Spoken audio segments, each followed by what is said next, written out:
Hello everybody, a very good evening to all of you. कैसे हैं सब कोई? Just let me know quickly if I'm visible and audible to all of you. Okay, good evening Siddhi, Akansha, Divyanshi, Kulshum, Dikshita, Akash, Shikha, अंकुश, विकास, आकाश, एक जैसा नाम है Vikas Akash Jyoti, Vaishnavi, Aditya, Pinky, Ricky, Kush, everybody good evening, good evening, a very good evening to all of you. कैसे हैं सब कोई? Revision करके आए हैं? आई होप सब कोई रिवीजन करके आए हैं. Good evening Anjali. So today is the last lecture of taught. आज की क्लास में हम लोग कंप्लीट कर देंगे.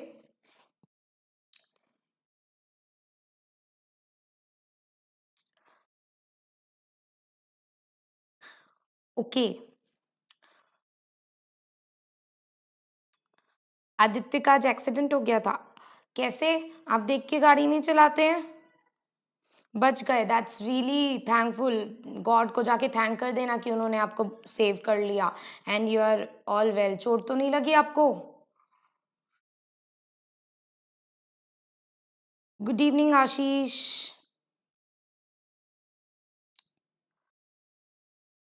चलिए स्टार्ट करते हैं हमारी आज की class. Are we all ready? How's a josh? Show मी सम जोश.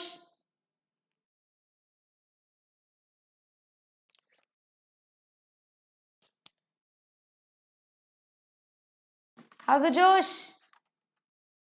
हाय, कुलशुम का हाय है. Okay, Aditya is okay now. That's really nice कि you are all fine and you are good. Okay, काफी सारे बच्चों का टेक्स्ट आ गया कि हाय मैम, जोश एकदम आए हैं, चलो चालू करो क्लास.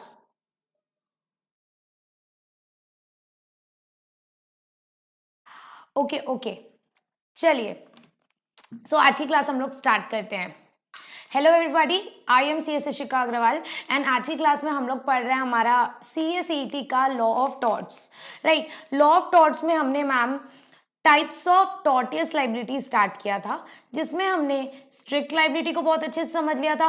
उसके बाद हमने एब्सोल्यूट लाइबिलिटी को बहुत अच्छे से समझ लिया था. उसके बाद हमने स्टार्ट किया था वाइकेरियस लाइबिलिटी, और वाइकेरियस लाइबिलिटी में हमने पढ़ लिया था कि वाइकेरियस लाइबिलिटी क्या होता है. वाइकेरियस लाइबिलिटी मतलब गलती किसी और की पर सज़ा मुझे मिल रही है, जिसको मैंने मस्त एक कोट से आप लोगों को सुनाया था कि अर्ज किया है हमारी दोस्ती इतनी गहरी हो कि मार तू खाए पर गलती मेरी हो. ऐसे दोस्त लोग बोलते हैं ना. ठीक है. एक और था क्या कि चक्कर मेरा हो पर बंदी तेरी हो. ठीक है, ऐसा लड़के लोग अपने दोस्त लोग को बोलते हैं. चलिए, तो ये था हमारा वाइकेरियस लाइबिलिटी का कंसेप्ट. राइट. स्क्रीन ब्लर हो रही है कुलशुम? बाकी सबको भी स्क्रीन ब्लर हो रही है क्या? Let me know quickly. Dikshita को नहीं हो रही है, आदित्य को भी नहीं हो रही है, विकास को भी नहीं हो रही है. आकाश बोल रहा है मैम सेकंड वाला अच्छा था.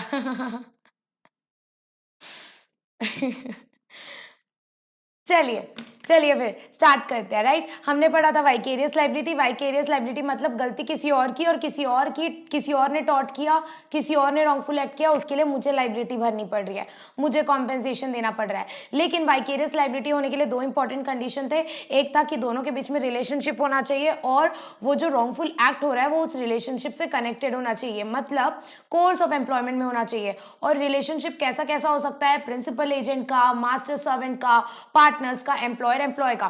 तो इसको हमने बहुत डिटेल में बहुत सारे केस लॉ के साथ प्रॉपरली कल की क्लास में सारा चीज समझ लिया था. बस हमारा लास्ट टॉपिक रह गया था जब हम पढ़ रहे थे कि मास्टर और सर्वेंट के बारे में, मतलब एक मालिक और एक नौकर. तो एक मास्टर जब अपना काम अपने सर्वेंट से करवाता है तो वो सर्वेंट के गलत काम के लिए, सर्वेंट के टॉट के लिए मास्टर लायबल होता है, प्रोवाइडेड वो काम उसके वो कोर्स ऑफ एम्प्लॉयमेंट में करे. ठीक है, तो ये बात हमने देखी थी. उसके बाद हमने देखा था कि सर्वेंट कौन होता है. सर्वेंट वो बंदा होता है जो हमारा काम करता है प्लस हमारे डायरेक्शन और कंट्रोल में काम करता है, यानी कि हमारे इशारों पे नाचता है. और इसी से मैंने आप लोग को बताया था, इसी सर्वेंट की डेफिनेशन से मैंने आप लोगों को डिफरेंशिएट किया था इंडिपेंडेंट कॉन्ट्रैक्टर को। और मैडम और सर लोग, इंडिपेंडेंट कॉन्ट्रैक्टर अलग होता है। इंडिपेंडेंट कॉन्ट्रैक्टर हमारा काम तो करता है, पर वो हमारे कंट्रोल में नहीं होता है, हमारे डायरेक्शन में काम नहीं करता है, वो काम अपने हिसाब से करता है वो। इसीलिए इंडिपेंडेंट कॉन्ट्रैक्टर को कभी भी सर्वेंट नहीं बोला जाता है।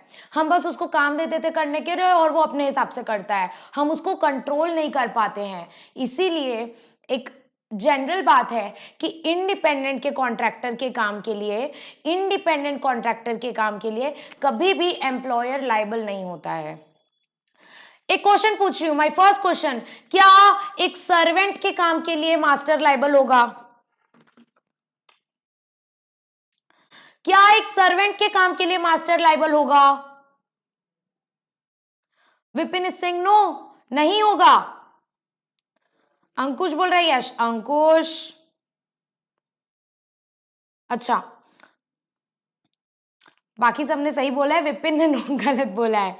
विपिन, सर्वेंट की बात कर रही हूं मैं, तो सर सर्वेंट के काम के लिए मास्टर तो लायबल होगा ना, इसी को तो बोलते हैं ना vicarious liability of the state. क्यों? क्योंकि ये बोला जाता है कि he who hack through others is acting himself, मतलब जो अपना काम दूसरों से करवाता है तो अल्टीमेटली प्रिंसिपल ही लायबल होगा। मास्टर अपना काम सर्वेंट से करवाता है और सर्वेंट से गलती हो जाती है तो अल्टीमेटली लायबल मास्टर ही होगा। तो answer is yes. Yes, master will be liable for the act of the servant. My second question is, क्या इंडिपेंडेंट कॉन्ट्रैक्टर के काम के लिए मास्टर लायबल होगा? क्या इंडिपेंडेंट कॉन्ट्रैक्टर के काम के लिए उसका जो एम्प्लॉयर है वो लायबल होगा? क्या वाइकेरियस लायबिलिटी आएगी एम्प्लॉयर के ऊपर for the act of independent contractor? Everybody is saying no no no no no, very good, no नहीं होगा।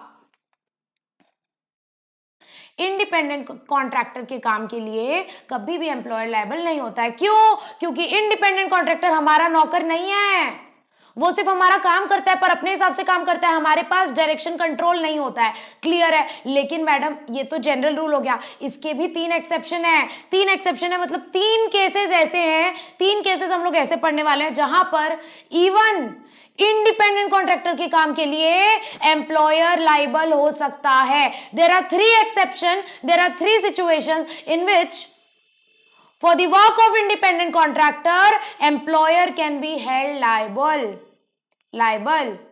पहला, employer authorises independent contractor to commit a tort. IC मतलब इंडिपेंडेंट कॉन्ट्रैक्टर, एम्प्लॉयर ने खुद अलग से स्पेसिफिक अथॉरिटी दे रखी थी, भाई तू कर, नुकसान होगा मैं देख लूंगा, तू कर ये काम, नुकसान होगा मैं देख लूंगा, मेरी जिम्मेदारी। एम्प्लॉयर ने खुद ही ऑथराइज किया था और इंडिपेंडेंट को बोला था कि तू टॉर्ट कर, तब तो भैया एम्प्लॉयर ही लायबल होगा। कब? जब उसने एक्सप्रेस अथॉरिटी दी इंडिपेंडेंट कॉन्ट्रैक्टर को। I am repeating again, what is the general rule? The general rule is independent contractor के काम के लिए वो खुद लायबल होगा, एम्प्लॉयर लायबल नहीं होगा। लेकिन एम्प्लॉयर लायबल होगा 3 सिचुएशन में। पहली, अगर एम्प्लॉयर ने खुद उस काम को ऑथराइज किया है, समझ में आई? दूसरा, स्ट्रिक्ट लायबिलिटी के केस में, अगर स्ट्रिक्ट लायबिलिटी अराइज हो जाती है, अगर स्ट्रिक्ट लायबिलिटी अराइज हो जाती है तो फिर इवन इंडिपेंडेंट कॉन्ट्रैक्टर के काम के लिए एम्प्लॉयर लायबल हो सकता है। याद है रिलायंस और फ्लेचर वाला केस? याद है रिलायंस और फ्लेचर वाला केस? वहां क्या हुआ था? रिलायंस और फ्लेचर वाले केस में मैडम फ्लेचर ने अपना काम जो रिजर्वायर बनवाया था ना, वो एक इंडिपेंडेंट कॉन्ट्रैक्टर से बनवाया था। तो आप लोगों को बोलना था मैम इंडिपेंडेंट कॉन्ट्रैक्टर के काम के लिए कभी भी एम्प्लॉयर लायबल तो होता ही नहीं है, तो यहाँ फ्लेचर क्यों लायबल हुआ? तो कोर्ट ये बोलता है कि जहां भी स्ट्रिक्ट लायबिलिटी अराइज हो जाती है, और स्ट्रिक्ट लायबिलिटी कब अराइज होती है? अगर कोई डेंजरस थिंग है और उसका एस्केप हो गया तो स्ट्रिक्ट लायबिलिटी अराइज हो गई। स्ट्रिक्ट लायबिलिटी के केस में इवन इंडिपेंडेंट कॉन्ट्रैक्टर के काम के लिए एम्प्लॉयर लायबल हो सकता है। इसीलिए इस केस में फ्लेचर को लायबल ठहराया गया था कंपेंसेशन देने के लिए। आई hope everybody is crystal clear. Strict liability के केस में इंडिपेंडेंट कॉन्ट्रैक्टर के काम के लिए even employer can be held liable. So 2 case हो गए हमारे, 2 केस हो गए मैम। एक्सेप्शन पढ़ रहे हैं हम लोग, कौन कौन से केसेस में इंडिपेंडेंट कॉन्ट्रैक्टर के काम के लिए एम्प्लॉयर लायबल हो सकता है। पहला, एम्प्लॉयर ने खुद ऑथराइज किया था। दूसरा, स्ट्रिक्ट लायबिलिटी बन गई। और तीसरा, दोनों का कंबाइंड नेग्लिजेंस है। There is negligence of independent contractor and employ. Employer. इसका एक केस लॉ है, उस केस में क्या हुआ था मैम,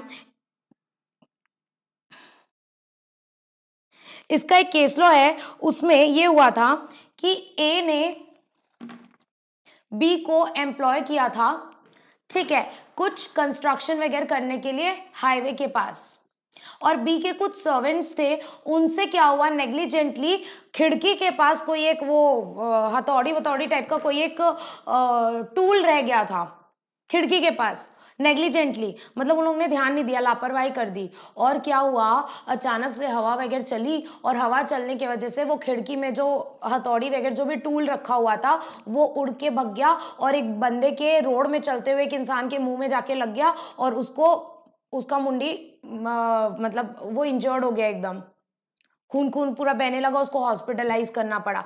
तो यहाँ पर सवाल ये उठता है, क्या बी ने टॉट किया? The answer is yes. क्यों? क्योंकि यहाँ ये माना जाएगा कि अगर आप ऐसा काम कर रहे हो कि आपको पता है वो घर कहाँ बन रहा है, हाईवे में, और हाईवे में इतने सारे लोग आते जाते हैं, इतनी सारी गाड़ियां आती जाती है, तो आप दोनों की कंबाइंड क्या है, ड्यूटी है कि आप लोग ध्यान रखें कि आपकी वजह से किसी को कोई नुकसान ना हो। और अगर आप लोग नेग्लिजेंट हो गए, नेग्लिजेंट यानी लापरवाही कर दी आपने, अब वहां पर खिड़की के पास आपको क्या जरूरत थी, वो आरी वाला सामान रखने की या कोई धारी टूल रखने की, जिसकी वजह से किसी को नुकसान हो गया। तो यहाँ पर आप लोग ने नेग्लिजेंस किया, नेग्लिजेंस यानी कि लापरवाही की, और अगर आप लापरवाही करते हैं ना, तो नेग्लिजेंस के केस में इवन इंडिपेंडेंट कॉन्ट्रैक्टर का क्यों ना नेग्लिजेंस हो, उस केस में क्या हो जाएगा, एम्प्लॉयर उसके काम के लिए लाइबल होगा। अगर नेग्लिजेंस की बात आती है, अगर नेग्लिजेंस की बात आती है तो इंडिपेंडेंट कॉन्ट्रैक्टर के काम के लिए एम्प्लॉयर जो है वो लाइबल होगा। इतनी बात समझ में आई? तो यहां हम लोग क्या पढ़ रहे हैं मैम, यहां हम लोग 3 केसेस पढ़ रहे हैं जहां इंडिपेंडेंट कॉन्ट्रैक्टर के काम के लिए एम्प्लॉयर लाइबल हो सकता है। There are 3 exception. फर्स्ट, अगर एम्प्लॉयर ने खुद ऑथराइज किया है तो, दूसरा, अगर स्ट्रिक्ट लाइबिलिटी अराइज हो जाती है तो, और तीसरा, अगर इंडिपेंडेंट कॉन्ट्रैक्टर का या उसके एम्प्लॉयर का क्या है, नेग्लिजेंस है। नेग्लिजेंस यानी लापरवाही कर दी उन्होंने, नेग्लिजेंस हो गया। समझ में आया क्या?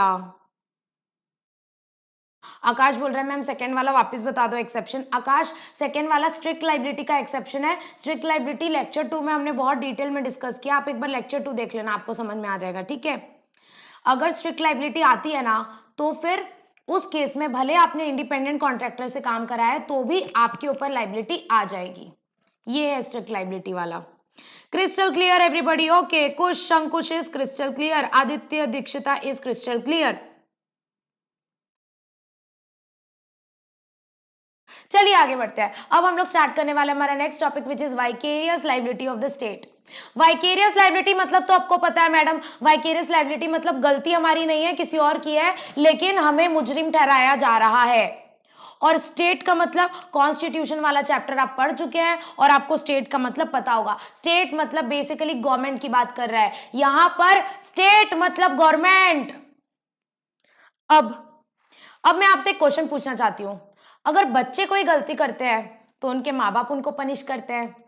अगर बच्चे कोई गलती करते हैं तो उनके माँ बाप उनको पनिश करते हैं। अगर स्टूडेंट कोई गलती करते हैं तो उनके टीचर उनको पनिश करते हैं। मैं कौन हूं? मैं आप लोगों की टीचर हूं, मैं आप लोग को पनिश कर सकती हूँ, कर सकती हूँ, ऑनलाइन पनिशमेंट दूंगी। गलत आंसर दे के बताओ, ठीक है। तो अगर स्टूडेंट कोई गलती करते हैं तो उनके टीचर्स उनको पनिश करते हैं।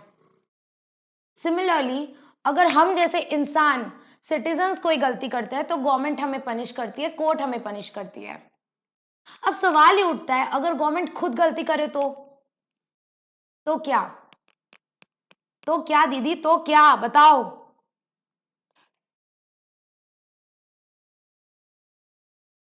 आदित्य बोल रहा है फ्लाइंग चप्पल, विपिन बोल रहा है फ्लाइंग चाटा। सब मिलेगा आप लोगों को, फ्लाइंग चप्पल, फ्लाइंग चाटा, फ्लाइंग बेलन। अंकुश बोल रहा है कोर्ट पनिश करेगा। कोर्ट तो पनिश करेगा, पर कोर्ट के पनिश करने के लिए किसी को केस तो करना पड़ेगा ना कोर्ट में, किसी को केस तो करना पड़ेगा ना। तो सवाल ही उठता है कि हम अगर गलती करते हैं तो गवर्नमेंट हमारे अगेंस्ट केस कर देता है। अगर गवर्नमेंट गलती करती है तो क्या हम गवर्नमेंट के अगेंस्ट केस कर सकते हैं? अगर गवर्नमेंट गलती करती है तो क्या हम गवर्नमेंट के अगेंस्ट केस कर सकते हैं?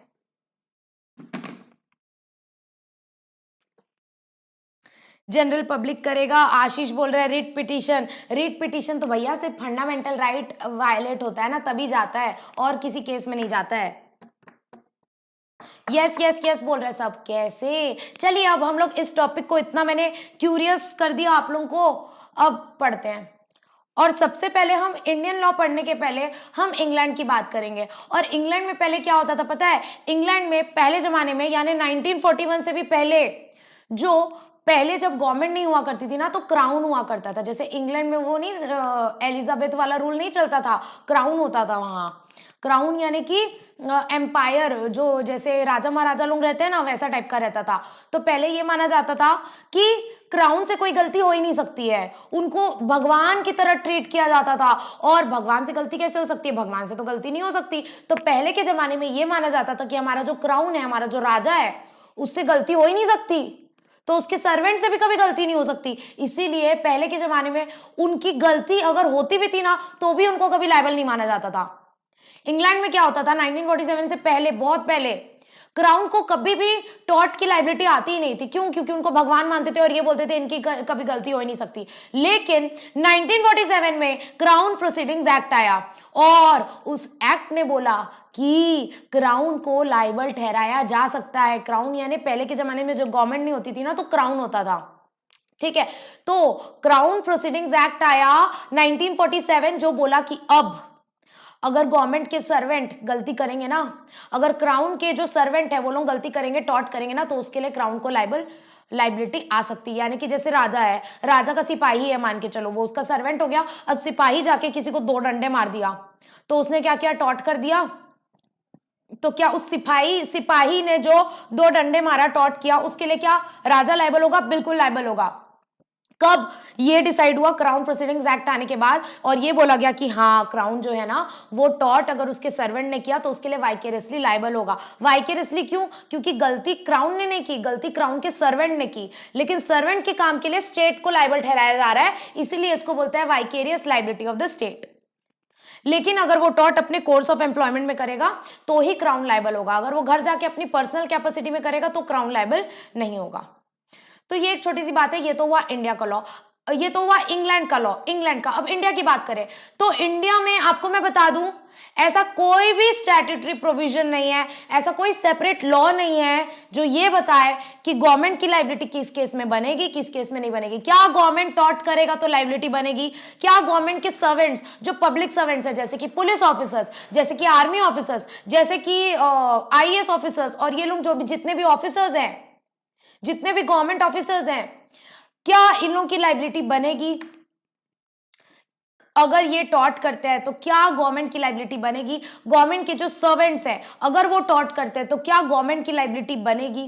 द क्वेश्चन इज, तो सबसे पहला क्लियर कट आंसर इसकी, इंडिया में ऐसा कोई सेपरेट लॉ है नहीं, सेपरेट लेजिस्लेशन है नहीं। लेकिन हमारा कॉन्स्टिट्यूशन का एक आर्टिकल है, आर्टिकल 300। वो आर्टिकल क्या बोलता है? वो आर्टिकल बोलता है अगर किसी को भी सेंट्रल गवर्नमेंट के अगेंस्ट केस करना है तो वो यूनियन ऑफ इंडिया के नाम से केस कर सकते हैं, यूनियन ऑफ इंडिया के नाम से केस कर सकते हैं। जैसे कि अगर मैं मोदी जी के अगेंस्ट केस कर सकती हूँ, सेंट्रल गवर्नमेंट के अगेंस्ट केस कर सकती हूँ, केस करती हूँ, तो उसका नाम क्या आएगा? उस केस का नाम आएगा Ishika Agarwal versus Union of India.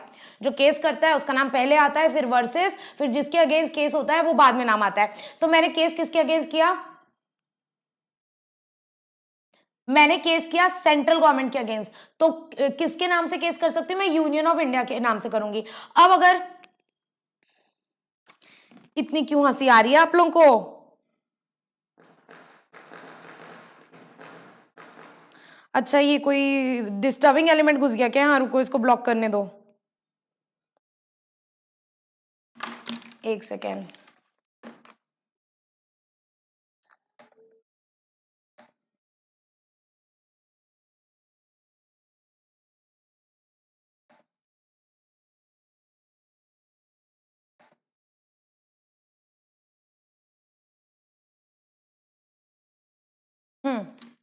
अब वो मैसेज नहीं कर पाएंगे?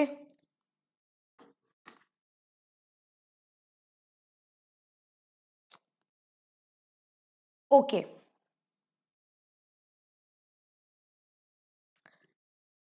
चलिए वापस आ जाइए सब कोई, वापस आ जाओ।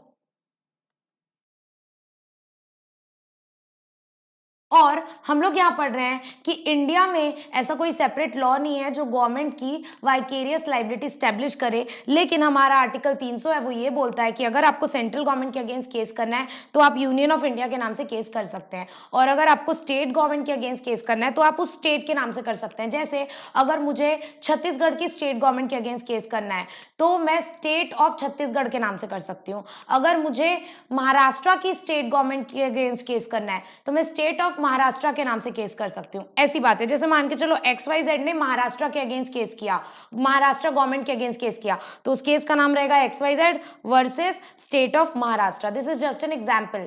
और अगर गवर्नमेंट को केस करना है, अगर गवर्नमेंट को XYZ के अगेंस्ट केस करना है तो गवर्नमेंट भी कर सकती है यूनियन ऑफ, अगर सेंट्रल गवर्नमेंट करेगी तो यूनियन ऑफ इंडिया के नाम से, और अगर स्टेट गवर्नमेंट करेगी तो उस रेस्पेक्टिव स्टेट के नाम से। समझ में आया क्या? तो ये छोटी सी बात हो गई, आर्टिकल 300 में लिखा है। अब आर्टिकल 300 में बस इतनी सी बात लिखी है, ऐसा बिल्कुल नहीं लिखा है कि हम किस किस मैटर के लिए केस कर सकते हैं। तो आर्टिकल 300 सब आर्टिकल 2 में ये लिखा है कि जब तक कोई स्पेसिफिक एक्ट आ नहीं जाता, जब तक वाइकेरियस लाइबिलिटी ऑफ स्टेट को लेकर के कोई स्पेसिफिक एक्ट आ नहीं जाता, तब तक हम सारे केसेस से उसी तरह डील करेंगे जैसे कॉन्स्टिट्यूशन ऑफ इंडिया के आने के पहले डील किया जाता था। और आपको पता है कॉन्स्टिट्यूशन ऑफ इंडिया आने से पहले हमारा एक एक्ट चलता था, गवर्नमेंट ऑफ इंडिया एक्ट 1935।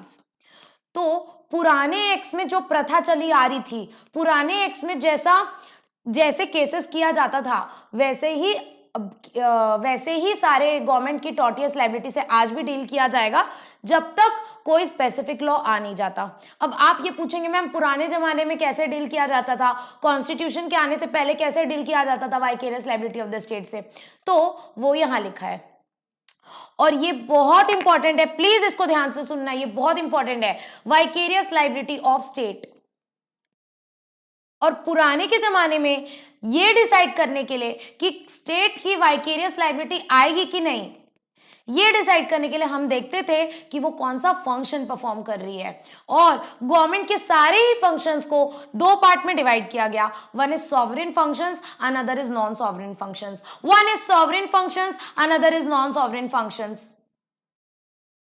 अब स्टेट की यानी कि गवर्नमेंट की वाइकेरियस लाइबिलिटी आएगी कि नहीं आएगी, it depends on whether government is performing sovereign functions और नॉन सॉवरेन फंक्शंस। अब पहले सॉवरेन फंक्शंस की बात करते हैं। अगर सॉवरेन फंक्शंस की बात करें, सॉवरेन मतलब जो बहुत इंपॉर्टेंट नेचर के होते हैं, जो बेसिकली पब्लिक वेलफेयर के लिए होते हैं, ऐसे फंक्शन जो प्राइवेट बॉडीज को डेलीगेट नहीं किया जा सकता, जैसे कि आर्मी ऑफिसर्स जो होते हैं, नेवी ऑफिसर्स जो होते हैं, जो डिफेंस वगैरह का काम करते हैं, जो पीस और वॉर का काम करते हैं, जो फॉरेन अफेयर्स का काम करते हैं, जो डिप्लोमेटिक काम करते हैं, ये सारे हमारे जो एक्टिविटीज हैं ये सारे हो जाएंगे सॉवरेन फंक्शंस। ये बहुत इंपॉर्टेंट नेचर के होते हैं, इनको करना जरूरी होता है गवर्नमेंट की वेलफेयर के लिए, कंट्री के वेलफेयर के लिए।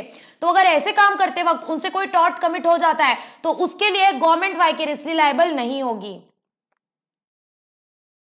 फॉर एग्जाम्पल मान के चलो कर्फ्यू लग गया और गवर्नमेंट की पुलिस सब जगह घूम रही है और कोई बंदा जो है वो घर के बाहर निकल रहा था, कर्फ्यू लग गया, सबको घर के बाहर निकलना मना था, सबको घर के बाहर निकलना मना था, और एक बंदा घर के बाहर निकल गया और गवर्नमेंट ने उसको 2 डंडे मार दिए। तो क्या वो बंदा ऐसा बोल सकता है इसने मेरे अगेंस्ट टॉर्ट कर दिया? नहीं। क्यों? क्योंकि वो गवर्नमेंट का सॉवरेन फंक्शंस माना जाएगा, और बीइंग अ सॉवरेन फंक्शंस, अगर वो सॉवरेन फंक्शंस परफॉर्म करते हुए गलती से कोई गवर्नमेंट के सर्वेंट से टॉर्ट हो जाता है तो उस केस में सेंट्रल गवर्नमेंट या स्टेट गवर्नमेंट, मतलब बेसिकली गवर्नमेंट की लाइबिलिटी नहीं आएगी। गवर्नमेंट विल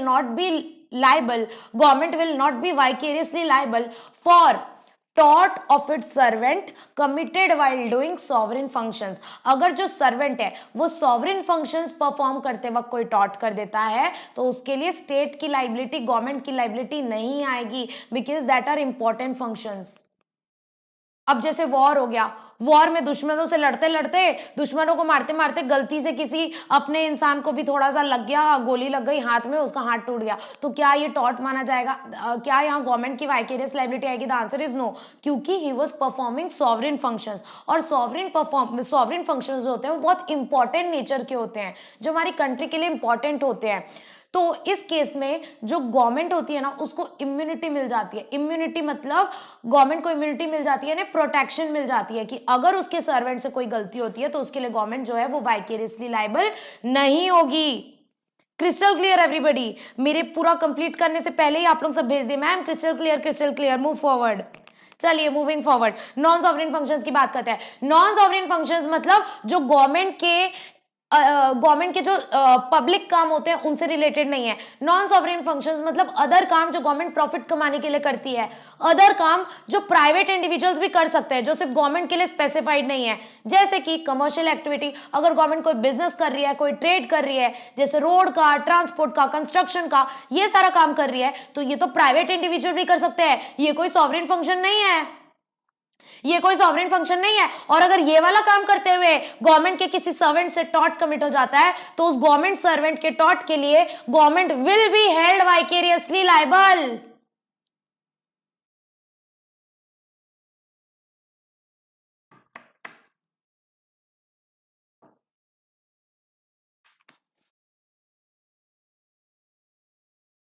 अंकुश पूछे मैम अगर गवर्नमेंट के डिपार्टमेंट के अगेंस्ट केस करेंगे तो वर्सेस में क्या लिखाएगा? अंकुश डिपेंड करता है आप कौन से गवर्नमेंट डिपार्टमेंट, सेंट्रल गवर्नमेंट का अथॉरिटी है वो कि स्टेट गवर्नमेंट का है। अल्टीमेटली अगर गवर्नमेंट का कोई भी अथॉरिटी है तो गवर्नमेंट का ही नाम आता है। अगर सेंट्रल गवर्नमेंट है तो यूनियन ऑफ इंडिया, अगर स्टेट गवर्नमेंट है तो स्टेट का नाम। ठीक है चे।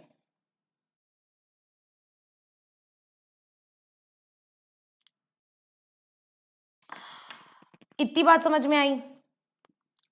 नॉन सॉवरेन फंक्शंस हो गया। अब नॉन सॉवरेन फंक्शंस का एग्जांपल, इसका एक बहुत फेमस केस है which is state of Rajasthan versus Vidyawati. State of Rajasthan versus Vidyawati. और इस केस में क्या हुआ था, एक गवर्नमेंट का ना ड्राइवर था, गवर्नमेंट का ड्राइवर था, बेसिकली वो राजस्थान गवर्नमेंट का ड्राइवर था और वो ऐसे सड़क से जा रहा था और सड़क से जाते जाते उसने ना एक आदमी को ना, एक आदमी के ऊपर गाड़ी चढ़ा दी, उसका एक्सीडेंट कर दिया और वो आदमी टपक गया। तो उस आदमी की बीवी ने केस कर दिया गवर्नमेंट ऑफ राजस्थान के अगेंस्ट, गवर्नमेंट ऑफ राजस्थान के अगेंस्ट केस कर दिया और ये बोला कि क्योंकि वो गवर्नमेंट का नौकर था, वो जो ड्राइवर है वो किसका ड्राइवर था, वो गवर्नमेंट का ड्राइवर था, तो क्योंकि वो राजस्थान गवर्नमेंट का नौकर था, राजस्थान गवर्नमेंट का सर्वेंट था और उससे गलती हुई तो उसके लिए Rajasthan government will be held vicariously liable. उसके लिए Rajasthan government will be held vicariously liable. तो राजस्थान गवर्नमेंट ने बोला नहीं नहीं हम थोड़ी लायबल होंगे, हम तो लायबल नहीं होंगे। तो कोर्ट में ये केस गया और कोर्ट ने क्या बोला, कोर्ट ने बोला कि ये जो गाड़ी चला रहा था this is not a sovereign functions, this is a non sovereign functions. तो नॉन सॉवरेन फंक्शन करते वक्त अगर टॉर्ट होता है, नॉन सॉवरेन फंक्शन करते वक्त अगर टॉर्ट होता है तो गवर्नमेंट की लाइबिलिटी आती है और गवर्नमेंट को, स्टेट गवर्नमेंट ऑफ राजस्थान को कॉम्पेंसेशन देना पड़ा था उस लेडी को। तो government can be held vicariously liable for any tort committed in non-sovereign functions. I hope everybody crystal clear. आकाश बोल रहा है मैम अगर पुलिस हमें बिना रीजन के डिस्टर्ब करे तो हम क्या केस कर सकते हैं? बिल्कुल, आप लोग ने कॉन्स्टिट्यूशन में एक आर्टिकल पढ़ा होगा, article 21, that is everybody has right to freedom and personal liberty. हमारे पास personal right to life and personal liberty, article 21 talks about right to life and personal liberty, जो ये बोलता है कि हमारे पास एकदम इज्जत से अच्छी तरीके से जीने का, पर्सनल लिबर्टी का अधिकार है। अगर कोई आपको बिना रीजन के, चाहे वो पुलिस क्यों ना हो, अगर कोई आपको बिना रीजन के डिस्टर्ब करता है विदाउट प्रॉपर अथॉरिटी, बिना किसी कारणवश, तो आप बिल्कुल आर्टिकल 21 के अगेंस्ट, आर्टिकल 21 के अंदर उसके अगेंस्ट केस कर सकते हैं, राइट। आर्टिकल 21 एक बहुत ही प्यारा और लवली आर्टिकल है। ठीक है, समझ में आई सबको? तो ये हो गया हमारा क्या madam, vicarious liability of the state. So this is completed now.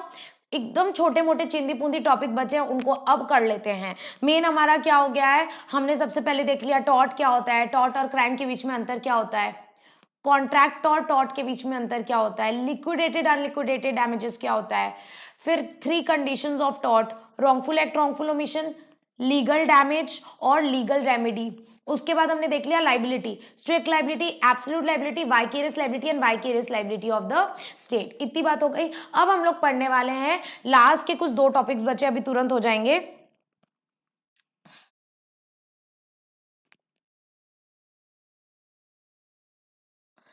आशीष बोल रहा है मैम कुछ दिन पहले पुलिस की गाड़ी ने एक को उड़ा दिया और वो मर गया, वो किस में आएगा?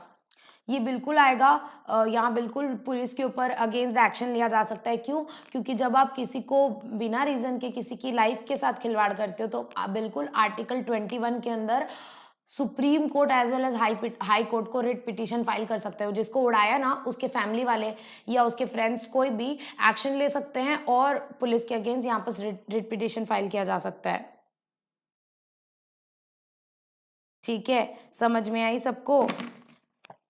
चलिए आगे बढ़ते हैं। नेक्स्ट टॉपिक इज टॉट to bodily safety and freedom. मतलब ऐसे कौन कौन से टॉट है जो हमारे बॉडीली सेफ्टी और फ्रीडम के अगेंस्ट किए जा सकते हैं। कुछ कुछ एग्जांपल है। सबसे पहला बॉडीली हार्म। बॉडीली हार्म मतलब किसी ने भी कोई भी ऐसा काम किया जिससे मेरे को फिजिकली कोई हार्म या फिजिकली कोई हार्म हुआ। किसी ने मेरे को झापड़ मार दिया, किसी ने मेरे को चूटी काट दी। आपको पता है ऐसे जो चूटी काटते हैं ना वो भी टॉट के अंदर आ जाता है। ठीक है, मतलब बेसिकली मेरे कुछ भी काम करने से किसी को भी कुछ भी फिजिकल हार्म हुआ तो वो आता है बॉडीली हार्म में। मेरा ऐसा कोई विलफुल एक्ट है लेकिन वो एक्ट ना विलफुल होना चाहिए। विलफुल मतलब मैंने जानबूझ के किया, मैंने जानबूझ को उसको बॉडीली हार्म देने की वजह से किया। तो अगर मैंने कोई विलफुल एक्ट या कोई ऐसा स्टेटमेंट दिया जिससे किसी को कोई भी फिजिकल हार्म हो गया तो उसको बोलते हैं बॉडीली हार्म। एकदम इजी। दूसरा बैटरी। बैटरी मतलब मैंने फोर्स यूज करके सामने वाले को कुछ नुकसान पहुंचाया, वो भी उसके कंसेंट के बिना। जैसे झापड़ मार देने में क्या फोर्स लगता है ना कि ऐसे कोई भी आके मार देगा। मैं सोते सोते झापड़ मार सकती हूँ क्या? नहीं, फोर्स लगेगा ना। मैं ऐसे हाथ ले जाके ऐसे करूंगी तो झापड़ मार देना, जिसमें मैं क्या कर रही हूँ फोर्स का अप्लाई कर रही हूँ और सामने वाले की बिना कंसेंट के साथ, तो उसको बैटरी बोलेंगे। अब अगर सामने वाला खुद बोलेगा लो जी मार लो और फिर मैंने मार दिया तो फिर उसको बैटरी नहीं बोलेंगे, उसने कंसेंट दी थी, ले भाई मार ले। सामने वाले के बिना कंसेंट के मैंने उसको झापड़ मारा तो वो बैटरी हो जाएगा। समझे कि नहीं?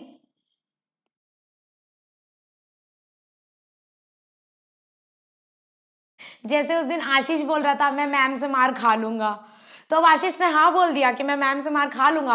अब अगर मैं आशीष को एक कान के नीचे लगाऊंगी तो वो बैटरी नहीं है। क्यों? क्योंकि आशीष ने अपनी मंजूरी दे दी थी। ठीक है, कुछ बोल रहा है आपसे परमिशन लेके मारूंगा।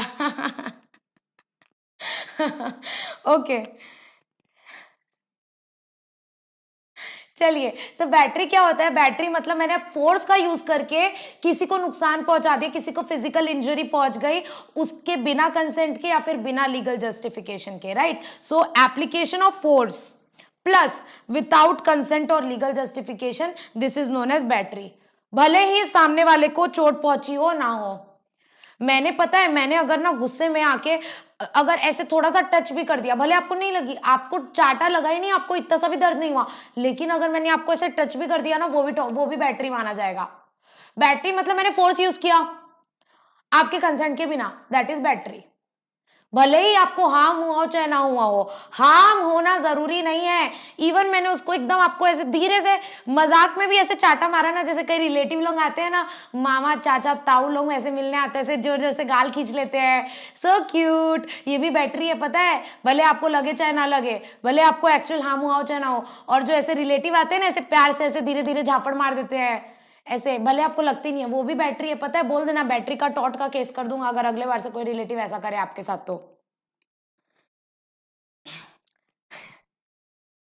दीपाली बोल रही है मैम प्लीज नोट्स तो भेज दो। अरे यार आज ना पिंकी प्रॉमिस भेज दूंगी, देखो मैं पिंकी प्रॉमिस कर रही हूँ। ठीक है दीपाली, देख लो पिंकी प्रॉमिस, नहीं तो मेरे अगेंस्ट केस कर देना। ठीक है, चलो। बैटरी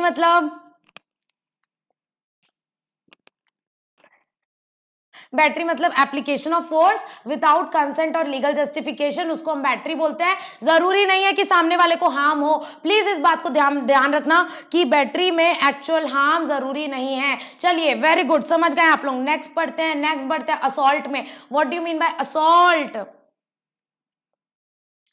असॉल्ट असॉल्ट बिल्कुल बैटरी के जैसा होता है।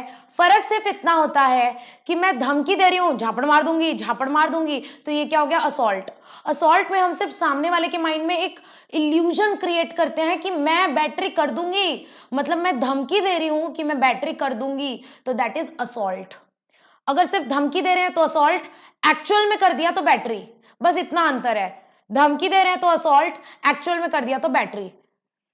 तो जब हम धमकी देते हैं ना तो हम सामने वाले के माइंड में क्या एप्रीहेंशन क्रिएट करते हैं, मतलब उसको ये विश्वास दिलाते हैं कि हम बैटरी कर देंगे, तो उसको बोलते हैं असॉल्ट। असॉल्ट मतलब मेरा ऐसा काम, मेरा ऐसा एक्ट जिससे सामने वाले के माइंड में क्या हो रहा है, एप्रीहेंशन। प्लेंटिफ के माइंड में क्या हो रहा है, apprehension. Apprehension in the mind of plaintiff that defendant is going to come in battery against him। मैं सामने वाले को ये विश्वास दिला रही हूं कि मैं कर दूंगी बैटरी, तो उसको बोलते हैं क्या, assault. Example, pointing a loaded gun, example shaking fist inside his nose. मैं ऐसे उसको फिस्ट मार के ऐसे डरा रही हूँ ऐसे उसके सामने से कि मैं मार दूंगी, लोडेड गन में उसके सामने पॉइंट कर रही हूँ, तो ये भी असॉल्ट है। अब मेरे को टेलीग्राम में एक बच्ची ने डाउट पूछा था, बहुत अच्छा डाउट था, बेसिकली एमसीक्यू क्वेश्चन था, वो मेरे को याद आ गया, वो असॉल्ट और बैटरी से रिलेटेड था। मैं आप लोग को भी बताना चाहती हूँ। उसमें था कि क्या ये टॉर्ट माना जाएगा। 4 ऑप्शन थे। एक ऑप्शन था कि मान के चलो ये मिस्टर ए है, एग्जाम्पल के लिए मैं इसमें ले लेती हूँ, थोड़ा ज़्यादा टाइम लगेगा, आज की क्लास थोड़ी ज़्यादा एक्सटेंड हो जाएगी, प्लीज़ पेशेंटली बैठे रहना नन्हे मुन्ने प्यारे बच्चों। देखो अब ये जैसा एक बंदा है, ये ए है, इसके हाथ में ना गन है, इसके हाथ में गन है। गन कैसे बनती है, ये मान के चलो गन है, ठीक है। अब ये दूसरा बंदा है नीला कलर का, बी। अब ए जो है वो एकदम गन ऐसे लोड कर रहा है बी के सामने, और बी डर गया कि क्या ये मार देगा मेरे को। दूसरा से क्या क्या यहां टॉट हुआ, मैं पूछ रही हूं ना, टॉट यस कि नो, बताओ जल्दी, क्या यहां टॉट हुआ। ए जो है वो गन लोड करके खड़ा है और बी को पता है कि मार देगा, ये मेरे को मार देगा, और वो डरा रहा है कि मार दूंगा, गोली मार दूंगा। क्या ये टॉट हुआ, आर्यन इज सेइंग यस, बिल्कुल हुआ। क्यों, क्योंकि क्या बी के माइंड में एप्रीहेंशन क्रिएट हुआ, क्या बी डर गया, हाँ बी डर गया, तो ये इसको टॉट मानेंगे बिल्कुल। ये कौन सा तरह का टॉट हुआ, ये हुआ असॉल्ट। अब दूसरा एग्जाम्पल, बी क्या कर रहा है, बी के पास जो गन है ना वो लोडेड है, सॉरी ए के पास जो गन है ना वो लोडेड है, लेकिन बी को लग रहा है इसके पास कहाँ से गन आएगी, नकली बंदूक है वो, जो बचपन में ऐसे पिचकारी पिचकारी नहीं खेलते हैं होली में, वो नकली वाली बंदूक है, उससे पानी निकलेगा, देखना गोली तो निकलेगी नहीं। मतलब बी के माइंड में कोई एप्रीहेंशन क्रिएट हुआ ही नहीं, बी को डर लगा ही नहीं कि ये मेरे को मारेगा, ये कौन होता है मेरे को मारने वाला, ये नकली गन है, इसके पास असली गन थोड़ी है। तो क्या यहाँ टॉट हुआ, क्या यहाँ असॉल्ट हुआ, क्या यहाँ असॉल्ट हुआ कुछ बोल रहा है प्लास्टिक वाली, हाँ प्लास्टिक वाली। मेरे को बताओ, बी को डर ही नहीं लगा, बी के माइंड में कोई एप्रीहेंशन क्रिएट हुआ ही नहीं कि ये मेरे को सच में मार देगा गोली से, तो क्या यहाँ असॉल्ट हुआ, नो नहीं हुआ। एग्जैक्टली क्यों, क्योंकि असॉल्ट होने के लिए सर सामने वाले को एक्चुअल में ये बिलीव होना चाहिए कि वो कर देगा टॉट, उसके माइंड में एप्रीहेंशन क्रिएट होना चाहिए, तभी उसको असॉल्ट बोलेंगे। तो भले ये गन लोडेड है, लेकिन इस बंदे को लगा ही नहीं कि वो लोडेड है, इस बंदे को लग रहा है तो नकली प्लास्टिक वाली गन है, ये क्या ही मारेगा मेरे को, तो this is not assault. Third case, ये जो ए है ना, ये बंदूक पकड़ा है और वो बंदूक प्लास्टिक वाली है, वो एक्चुअल में प्लास्टिक वाली है, और बी को पता चल गया कि ये प्लास्टिक वाली बंदूक है, और वो हंस रहा है जोर जोर से, तो क्या यहाँ असॉल्ट हुआ, no, as simple as that, नहीं हुआ, क्योंकि उसको पता है ये तो नकली गन है, तो ये तो मार ही नहीं सकता बिल्कुल मेरे को किसी भी हालत में, तो यहां कोई भी असॉल्ट नहीं हुआ, क्योंकि बी के माइंड में डर क्रिएट हुआ ही नहीं, बी के माइंड में एप्रीहेंशन क्रिएट हुआ ही नहीं। फोर्थ केस ध्यान से सुनना, ये जो गन है ना ये प्लास्टिक वाली गन है। फोर्थ केस, ये जो गन है ना ये प्लास्टिक वाली गन है, लेकिन बी जो था ना बेचारा बोला माला नन्ना मुन्ना राही देश का सिपाही, इसको लगा कि ये ना असली गन है, बी को लगा कि असली गन है, और उसके माइंड में डर क्रिएट हो गया कि हो सकता है मेरे को मार देगा, ए डरा रहा है मार दूंगा, एक्चुअल में वो है प्लास्टिक वाली गन, लेकिन बी के माइंड में डर क्रिएट हो गया और बी को लगा कि ये असली वाली गन है और ये मुझे सच में मार देगा, तो क्या यहां असॉल्ट हुआ, please answer in the chat box. जो सही आंसर देगा ना उसको डायरी मिल्क मिलेगी।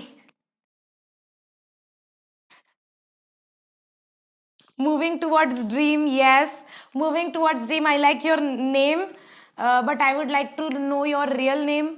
Okay. हाँ हाँ, यस यस, इतने सारे लोग सही आंसर दिए भाई, इतनी सारी डायरी मिल्क लाऊंगी कहाँ से मैं। Very good, I am so proud of you. Yes, this is ये टॉट माना जाएगा।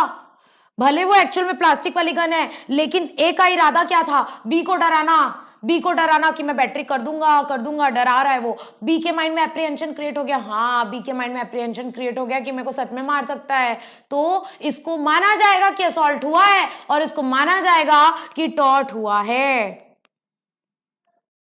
समझ में आया क्या? समझ में आया सबको? Are we crystal clear? अब अगर असॉल्ट और बैटरी का क्वेश्चन आया ना और गलती करके आया ना एग्जाम में, तो भगवान माफ नहीं करेगा, मैं भी माफ नहीं करूंगी। कोई डाउट हो तो अभी पूछ लो या फिर व्हाट्सएप में पूछ लेना, लेकिन क्रिस्टल क्लियर हो जाना चाहिए, पूरा क्रिस्टल क्लियर।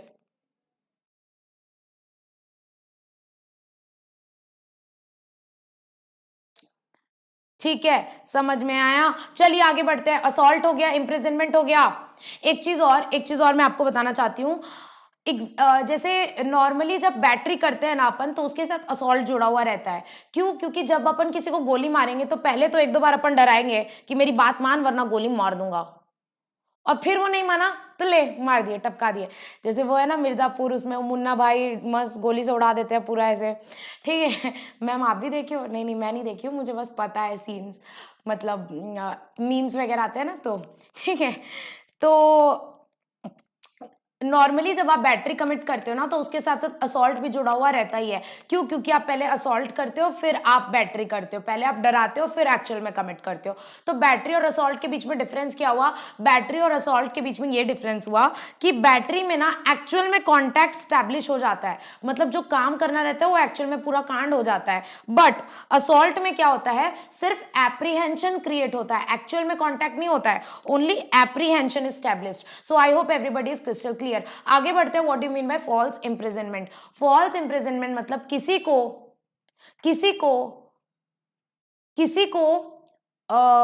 कन्फाइन कर लेना, किसी को डिटेन कर लेना कि तुम इस जगह से बाहर नहीं निकलोगी।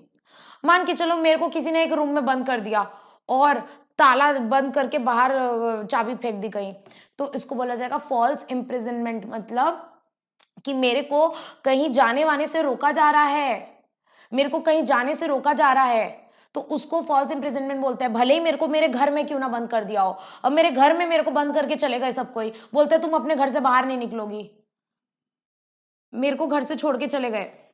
एक सेकेंड, हेलो, विशेष 15 मिनट में कॉल करूं? Okay.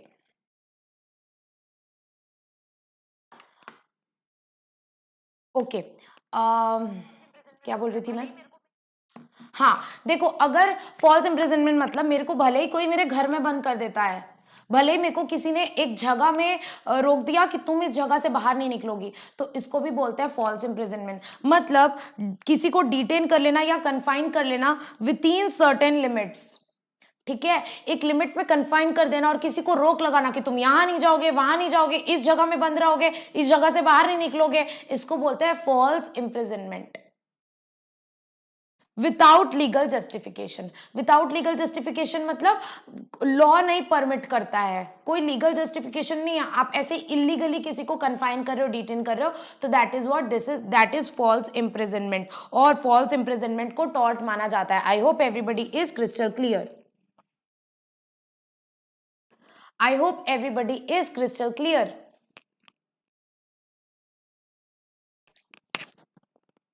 See, crystal clear everybody. Okay, coming towards next topic, malicious prosecution. What do you mean by malicious prosecution? अब malicious का मतलब आपको पता है, देखो इस वर्ड को दो टुकड़ों में बांट देते हैं। तोड़ तोड़ के पढ़ने में ना चीजें आसान हो जाती हैं, समझना बहुत आसान हो जाता है, कॉम्प्लिकेटेड चीजें भी हम इजी बना करके समझ सकते हैं। अब मैलिशियस प्रोसिक्यूशन का मतलब क्या होता है? मैलिशियस प्रोसिक्यूशन को तोड़ देते हैं दो शब्दों में, एक मैलिशियस और एक प्रोसिक्यूशन। तो आपको पता है मैम, प्रोसिक्यूशन मतलब किसी के अगेंस्ट केस करना, किसी के अगेंस्ट क्रिमिनल केस करने को हम बोलते हैं प्रोसिक्यूशन। अब what do mean bye malicious? Malicious मतलब रॉन्ग इंटेंशन के साथ, गलत इंटेंशन के साथ, किसी को फ्रॉड करने के लिए, किसी को परेशान करने के लिए। मैलिशियसली मतलब रॉन्ग इंटेंशन के साथ, गलत इंटेंशन के साथ किसी के अगेंस्ट केस करना, तो उसको बोलते हैं मैलिशियस प्रोसिक्यूशन। अब मैलिशियस प्रोसिक्यूशन का एक एग्जाम्पल समझेंगे हम एक केस के साथ। आप लोग ने ऐतराज देखी है? ऐतराज मूवी देखी है जिसमें अक्षय कुमार है, करीना कपूर है, प्रियंका चोपड़ा है? एग्जैक्टली आशीष किसी के अगेंस्ट झूठा केस करना। ऐतराज देखी है क्या आप सबने, जिसमें अक्षय कुमार है, करीना कपूर है और प्रियंका चोपड़ा है। प्रियंका चोपड़ा विलेन रहती है उसमें। यस यस, सबने देखी है। ओके, सबने देखी है। तो उसमें देखो, उसमें क्या होता है, प्रियंका चोपड़ा बदतमीजी करती है किसके साथ? अक्षय कुमार के साथ। ये कौन है? ये अक्षय कुमार है और ये कौन है? प्रियंका चोपड़ा। ये लाल वाली प्रियंका देवी है। इस मूवी में प्रियंका चोपड़ा गलत काम करती है अक्षय कुमार के साथ। सबको पता है कि ये कौन है, ये मासूम इंसान है, और ये कौन है, ये है हमारी राक्षसनी देवी मतलब विलेन है बेसिकली। ये इसने गलत काम किया था और कायदे से अक्षय कुमार जो है उसके साथ गलत हुआ था, तो अक्षय कुमार को केस करना चाहिए था प्रियंका चोपड़ा के अगेंस्ट। तो अक्षय कुमार कौन हो गया? अक्षय कुमार अगर केस करता तो ये हो गया प्लेंटिफ। क्यों? क्योंकि अक्षय कुमार के साथ गलत हुआ था, तो कायदे से अक्षय कुमार को केस करना चाहिए था, और प्रियंका चोपड़ा के अगेंस्ट केस होता तो प्रियंका चोपड़ा को हम लोग बोलते हैं डिफेंडेंट। बट इस मूवी में क्या हुआ था, प्रियंका चोपड़ा उल्टा केस कर देती है अक्षय कुमार के साथ, गलत इंटेंशन के साथ। क्यों? इसने मुझे मना कैसे किया, अब मैं इसको बताती हूं। तो उसने अक्षय कुमार को परेशान करने के लिए उल्टा अक्षय कुमार के ऊपर केस कर दिया कि इसने मेरे साथ बदतमीजी की, जबकि सबको पता है असलियत में क्या हुआ था। अक्षय कुमार बेचारा बेगुनाह था, गलती किसकी थी? प्रियंका चोपड़ा की थी। लेकिन प्रियंका चोपड़ा अक्षय कुमार के अगेंस्ट केस कर दी कि इसने मेरे साथ गलत काम किया। तो यहां क्या हुआ, यहां डिफेंडेंट केस फाइल कर रहा है प्लेंटिफ के अगेंस्ट, और सबको पता है मैलिशियसली कर रहे हैं, यानी गलत इंटेंशन के साथ कर रहा है। दूसरा, उसके पास कोई प्रूफ नहीं है। उसके पास कोई प्रूफ नहीं है क्यों? क्योंकि वो गलत बोल रही है, गलत इंटेंशन के साथ केस कर रही है। तो इसे बोलते हैं मैलिशियस प्रोसिक्यूशन। ठीक है, तो अब देखो मैलिशियस प्रोसिक्यूशन क्या होता है। मैलिशियस प्रोसिक्यूशन वो केस होता है जो डिफेंडेंट केस फाइल करता है प्लेंटिफ के अगेंस्ट, यानी कि उल्टा चोर कोतवाल को डांटे। बहुत बार आप लोग ये वर्ड सुने होंगे। मैं तो अपने भाई को दिन भर ये वाला डायलॉग मारते रहती हूँ। मेरे को कुछ बोलता है ना, मैं बोलती हूँ उल्टा चोर कोतवाल को डांटे। आप लोग भी अपने भाई बहन को ये सब बोलते रहते होंगे। ठीक है, मैम से कुछ बोल रहा है। ठीक है, तो सुनिए यहां पर क्या हो रहा है, डिफेंडेंट उल्टा प्लेंटिफ के अगेंस्ट केस फाइल कर दे रहा है, उल्टा चोर कोतवाल को डांटे, रॉन्ग इंटेंशन के साथ। और रॉन्ग इंटेंशन के साथ मतलब मैलिशियसली, प्लस उसके जो एलिगेशंस है, एलिगेशंस यानी वो सामने वाले के ऊपर जो जुर्म लगा रहा है, जो वो एलिगेशंस गलत है, विदाउट प्रॉपर रीजनेबल कॉज, मतलब बिना सबूत के, no proper and reasonable cause के हम रॉन्ग एलिगेशंस लगा रहे हैं, गलत एलिगेशंस लगा रहे हैं, गलत इंटेंशन के साथ। और उसकी वजह से क्या हुआ, प्लेंटिफ को डैमेज हो गया। बेचारा सीधा साधा अक्षय कुमार कितना अच्छा इंसान था, उसका नाम खराब कर दिया, तो प्लेंटिफ को नुकसान हुआ ना भैया, प्लेंटिफ सफर्स डैमेज। और मैलिशियस प्रोसिक्यूशन कब माना जाएगा, जब अल्टीमेटली ये साबित होगा ना कि इसने गलत केस किया, इसने गलत केस फाइल किया। मतलब डिसीजन किसके फेवर में होना चाहिए, डिसीजन अक्षय कुमार के फेवर में होगा, और अल्टीमेटली ऐतराज में अक्षय कुमार की बीवी करीना कपूर केस लड़ती है और अक्षय कुमार जीत जाता है, अक्षय कुमार बेगुनाह साबित हो जाता है और प्रियंका चोपड़ा को दोषी ठहराया जाता है। ठीक है, तो यहां अल्टीमेटली जो केस होता है ना वो अक्षय कुमार के फेवर में एंड होता है, यानी कि प्लेंटिफ के फेवर में। तभी तो ये माना जाएगा ना, अब केस इसके फेवर में एंड होगा, तभी तो ये माना जाएगा ना कि प्रियंका देवी ने मैलिशियसली प्रोसिक्यूशन किया। अगर मान के चलो उल्टा होता, केस प्रियंका चोपड़ा के फेवर में एंड होता, तो ये थोड़ी माना जाता कि गलत प्रोसिक्यूशन था, फिर तो यही माना जाता ना कि सही प्रोसिक्यूशन था। तो मैलिशियस प्रोसिक्यूशन होने के लिए there are 5 condition, and I hope ये प्रियंका चोपड़ा और अक्षय कुमार वाले एग्जाम्पल के साथ आप लोगों के पांचों कंडीशन बहुत अच्छी तरीके से समझ गए होंगे कि मैलिशियस प्रोसिक्यूशन क्या होता है। जिसकी गलती होती है ना, उल्टा वही सीधे वाले बंदे के अगेंस्ट केस करती है।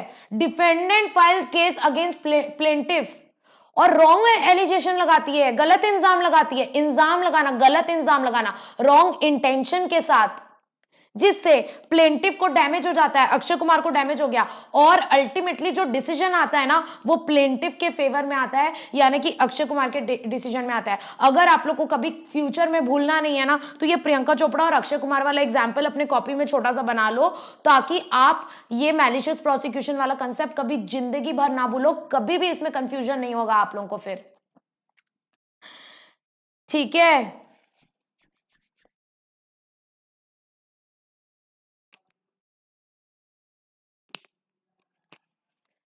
crystal clear everybody, Aryan is crystal clear, okay। आशीष बोल रहे हैं मैम दिमाग में घुस गया, वेरी गुड, घुसे रहना चाहिए दिमाग में, क्योंकि ये सारे कंसेप्ट जो है ना, जो मैंने पढ़ाया ना आप लोगों को, contract act, law of torts, इसमें मैंने इतना मेहनत क्यों किया नोट्स बना बना के, क्योंकि ये कंसेप्ट जो है ना ये एग्जीक्यूटिव में भी है। अगर अभी अच्छे से समझ जाओगे ना एग्जीक्यूटिव में ना, एकदम शुक्रिया अदा करोगे, एग्जीक्यूटिव में बहुत हेल्पफुल रहेगा फिर, क्योंकि सेम टॉपिक्स एग्जीक्यूटिव में भी हैं। ठीक है, तो यहाँ हमारा समझ में आ गया what do mean bye malicious prosecution. Malicious prosecution मतलब जो डिफेंडेंट है वो प्लेंटिफ के अगेंस्ट केस फाइल करता है, दूसरा रॉन्ग एलिगेशंस लगाता है, गलत इंजाम रॉन्ग इंटेंशन के साथ, जिससे प्लेंटिफ को डैमेज हो जाता है, और जो अल्टीमेट डिसीजन आता है वो प्लेंटिफ के फेवर में आता है। बस यही होता है मैलिशियस प्रोसिक्यूशन, जिसको मैंने अच्छे से चार्ट बना के आप लोगों को पढ़ा दिया है। Now coming to next, what do mean by nervous shock. Nervous shock बहुत ईजी है। नर्वस शॉक मतलब मैंने कुछ ऐसा सुन लिया या देख लिया जिसकी वजह से मेरे को मेंटल इंजरी हो गई, या मेरे को कुछ ना कुछ इलनेस, बीमारी हो गई। जैसे कि मान के चलो आपने वो करण अर्जुन वाली मूवी देखी है, मेरे करण अर्जुन आएंगे, करण अर्जुन वाली मूवी देखी है, मेरे करण अर्जुन आएंगे, यस मैम। अब मान के चलो किसी ने आके वो बूढ़ी औरत जो बोलती थी मेरे करण अर्जुन आएंगे, उसको बोल दिया आपके करण अर्जुन मर गए। किसी ने आके उसको ऐसा बोल दिया कि आपके करण अर्जुन मर गए, और वो बुढ़िया जो थी, जिसके बेटे थे, जो अपने बेटों का इंतजार कर रही थी, वो ना एकदम सदमे में चली गई। ये सुनते ही उसको एकदम जोर से झटका लगा और वो सदमे में चले गए। तो इसको क्या बोलेंगे? Nervous shock. नर्वस शॉक मतलब आपने कुछ ऐसा सुन लिया या कुछ ऐसा देख लिया जिससे आप इंजरी या इलनेस में चले गए। जैसे कई बार नहीं होता है, हम लोग कुछ ऐसा एक्सीडेंट वगैरह देख लेते तो हम एकदम ज्यादा शॉक में चल जाते हैं, that is known as nervous shock. जैसे आपने भूल भुलैया देखी है, भूल भुलैया में भूल भुलैया में वो एक बंदी रहती है जो पागल टाइप की हो जाती है, क्योंकि उसने मंजुलिका को देख लिया होता है। वो मंजुलिका को देख लेती है, मंजुलिका की आवाज सुन लेती है, तो वो पागल टाइप की हो जाती है। वो उसकी एक बहन वहन रहती है, कोई नाम याद नहीं आ रहा है मेरे को उसका, ठीक है। तो उसको बोलते हैं हम नर्वस शॉक, मतलब हमने कुछ ऐसा देख लिया या सुन लिया जिससे हमें कोई इंजरी हो गई या इलनेस हो गई। और एक चीज मैडम, नर्वस शॉक होने के लिए ना इंजरी या इलनेस होना जरूरी है, चाहे वो इमोशनल हो, चाहे वो फियर हो, चाहे वो शॉरो हो। ठीक है, so this is nervous shock. Nervous shock बहुत इजी है। So last topic is defamation. Defamation, what do you mean bye defamation? Defamation मतलब नाम से ही समझ में आ रहा है, D fame. D fame, fame मतलब फेमस होना, और डी फेम मतलब फेमस का उल्टा बदनाम होना। सिंपल सी बात है, फेमस मतलब नाम होना, डी फेम मतलब बदनाम होना। मतलब कोई मेरे को बदनाम कर रहा है, कोई मेरी रेपुटेशन खराब कर रहा है, कोई मेरे बारे में उल्टा सीधा बोल रहा है, तो उसको बोलते हैं हम डेफेमेशन। और आपको मैं एक बात बता दूं, डेफेमेशन टॉट तो है, साथ ही साथ it is also crime in India. Why? Because it is considered as crime under section 499 of Indian penal code. There is a criminal law which is known as Indian Penal Code. Indian Penal Code के section 499 के अंदर defamation को crime भी घोषित किया गया है। मतलब अगर आप किसी को डिफेम करते हैं, आप किसी के बारे में उल्टा सीधा बोलते हैं, तो आपके अगेंस्ट टॉर्ट का भी केस हो सकता है, यानी सिविल केस भी हो सकता है, और आपके अगेंस्ट क्रिमिनल केस भी हो सकता है, दोनों हो सकता है।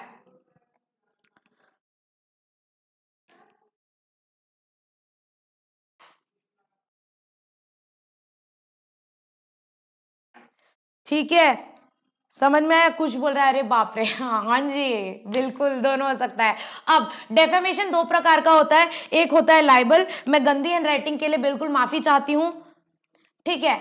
एक होता है लाइबल, ये घसीटा हैंडराइटिंग है, वो जो एग्जाम में एकदम लास्ट लास्ट में नहीं लिखते हैं, अरे समय कम है, जल्दी जल्दी लिखो, जल्दी जल्दी, वैसी वाली हैंडराइटिंग है। मेरे पास टाइम कम रहता है तो मैं ऐसे घसीटा टाइप से लिखती हूँ। तो डेफेमेशन दो तरह का होता है, एक होता है लाइबल, दूसरा होता है स्लैंडर।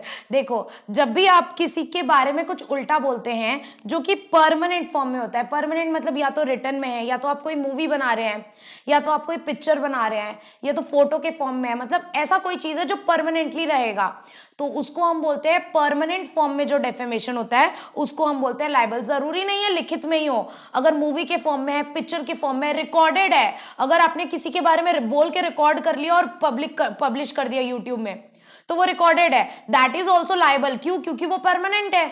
ऐसा कोई भी रिटर्न में होगा, सिनेमा फिल्म्स, पिक्चर में, वीडियो में, रिकॉर्डिंग में, किसी भी तरह का परमानेंट फॉर्म ऑफ डिफेमेशन होगा ना, तो उसको हम बोलेंगे लाइबल, ठीक है। उसके बाद स्लैंडर, स्लैंडर मतलब जब भी मैं टेम्पररी फॉर्म में, मतलब मैंने बस बोल दिया, जैसे मैं अपने एग्जाम्पल में नरेंद्र मोदी का एग्जाम्पल लेते रहती हूँ, बहुत अच्छा अच्छा, ठीक है, तो ये टेम्पररी फॉर्म में नहीं, ये तो रिकॉर्ड हो रहा है ये तो परमानेंट हो गया। मान के चलो मैं आप लोग की फिजिकल क्लास ले रही हूँ और ये रिकॉर्ड कुछ नहीं हो रहा है, तो मैंने टेम्पररी बोल दिया, तो ऐसे स्पोकन वर्ड्स या ये जो जेस्चर होता है ना, ये टेम्पररी फॉर्म में होता है, और टेम्पररी फॉर्म को ट्रांजिएंट फॉर्म भी बोला जाता है। तो अगर मैं टेम्पररी फॉर्म में किसी का नाम खराब करती हूँ तो उसको बोलते हैं स्लैंडर। तो आपको ये समझ में आ गया, डेफेमेशन दो प्रकार का होता है, अगर वो परमानेंट फॉर्म में यानी कि रिटन में, वर्ड्स में, पिक्चर में, वीडियो के द्वारा, ये सब के द्वारा है तो वो लाइबल है, और अगर वो टेम्पररी फॉर्म में है यानी कि स्पोकन वर्ड्स और जेस्चर, तो उसको हम बोलते हैं slander. Permanent liable, temporary slander. अब इसको याद कैसे करोगे? देखो, एस के बाद क्या आता है? कई, ये देखो कई बच्चे सफल कर देते हैं ना एग्जाम में क्वेश्चन आ गया, अरे मैम हम तो कंफ्यूज कर दिए, हम तो ऐसे को ऐसे कर दिए, हमें याद नहीं आ रहा था यार परमानेंट वाला कौन सा है और टेम्पररी वाला कौन सा है। तो एक चीज ध्यान रखो, ट्रिक बता रही हूं, ये सारी ट्रिक कोई नहीं बताएगा। एस के बाद क्या आता है? टी आता है मैडम, ABCD आता है ना, एस के बाद आता है टी, तो S for slender, T for temporary, तो टेम्पररी वाला कौन सा होगा? स्लेंडर, और बचा क्या? परमानेंट वाला लाइबल। समझ में आया क्या? ट्रिक है, ये ट्रिक मेमोरी टेक्निक है याद करने की। अब एक लास्ट पॉइंट, जो लाइबल होता है क्योंकि वो परमानेंट फॉर्म में होता है, इसीलिए आप ही बता दो मेरे को, लाइबल जो है वो परमानेंट फॉर्म में होता है, स्लैंडर जो है वो टेम्पररी फॉर्म में होता है, तो ज्यादा स्ट्रिक्ट पनिशमेंट किस में मिलेगी? स्लैंडर में कि लाइबल में? ज्यादा स्ट्रिक्ट पनिशमेंट किस में मिलेगी? स्लैंडर में कि लाइबल में? अंकुश बोल रहा है मस्त टेक्निक है। Aryan nice trick, thank you thank you thank you thank you thank you thank you सब बोल रहे हैं लाइबल में, जी हाँ लाइबल में। क्यों? क्योंकि ये परमानेंट फॉर्म में होता है ना, इसीलिए लाइबल में ना ज्यादा स्ट्रिक्ट पनिशमेंट मिलती है, स्लैंडर में थोड़ी कम स्ट्रिक्ट पनिशमेंट मिलती है कंपेटिवली।